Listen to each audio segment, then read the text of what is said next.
France Inter.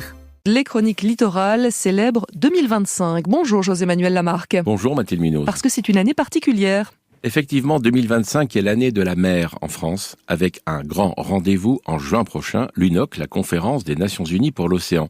Mais que va-t-il se passer pour la mer en France, hormis l'UNOC ? Eh bien, nous saurons tout avec Guillaume Thiriot, qui est chef de projet Année de la mer au ministère de la Transition écologique. Guillaume Thiriot, nous sommes tout oui. C'est le cas de le dire. Eh bien, pourquoi pas une année de la mer. La France est une grande nation maritime. Elle accueille et co-organise avec le Costa Rica, vous en avez parlé, cette troisième conférence des Nations Unies sur l'océan. Oui, mais attention, en juin du 9 au 13, il n'y a pas de traité. On se réunit, c'est tout. Oui, on se réunit. C'est un grand forum sur cet objectif Voilà. de développement durable 14, qui est l'objectif qui porte sur la vie aquatique. Mais il n'empêche que c'est important. C'est un moment où vont converger quand même tous les grands sujets qui concernent l'océan. Et nous, justement, France, on aime bien se répéter que nous sommes la deuxième nation maritime mondiale, que nous sommes présents sur 4 océans de la planète. Grâce aux Outre-mer. Grâce aux Outre-mer qui Ne l'oublions pas. Qui font 97% de notre zone économique exclusive. C'est bien de le dire, c'est bien d'en être fier, mais ça nous donne d'abord des responsabilités, ça nous donne d'abord des devoirs. Et donc nous devons être nous-mêmes au rendez-vous de cette conférence. Nous sommes conscients des enjeux maritimes, nous sommes engagés pour l'océan, ce qui suppose donc un grand travail de pédagogie, de conviction,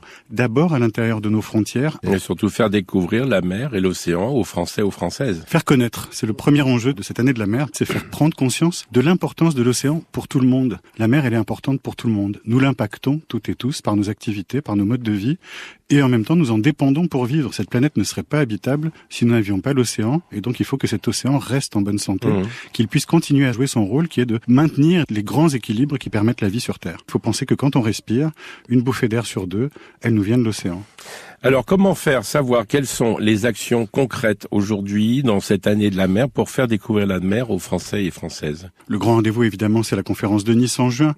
En ce moment, il y a le rendez-vous à la Villette, à la Cité des Sciences et de l'Industrie, une opération qui s'appelle la mer en tournée, qu'on espère pouvoir faire voyager dans toute la France. L'objectif de cette opération, c'est justement d'amener la mer là où elle n'est pas et de l'amener dans des régions non littorales, dans des villes non littorales, dans des grands équipements, sur des grands événements très populaires et faire raconter la mer par celles et ceux qui la vivent, qui travaillent avec elle, qui la défendent, qui la protègent, qui l'étudient, et qui viennent ainsi partager avec le grand public leur passion, leur savoir et leur connaissance.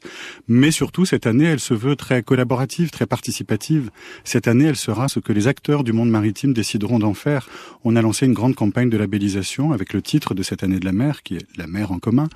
Chacun peut se l'approprier, chacun peut faire son année de la mer sur son territoire, dans sa région, en organisant des actions de sensibilisation, des expositions, des projections, en réalisant des documentaires, des films, en organisant des débats et des opérations de nettoyage de plages, de rivières, et de lacs. Comment fait-on pour être labellisé ? Eh bien, c'est très simple. Il suffit d'aller sur le site mer.gouv.fr, qui est le site du ministère de la mer et de la pêche, qui est rattaché donc au ministère de la Transition écologique. Et sur ce site, vous avez toute une rubrique maintenant la mer en commun, donc qui est la rubrique de l'année de la mer, et vous y trouverez toutes les explications et le formulaire en ligne.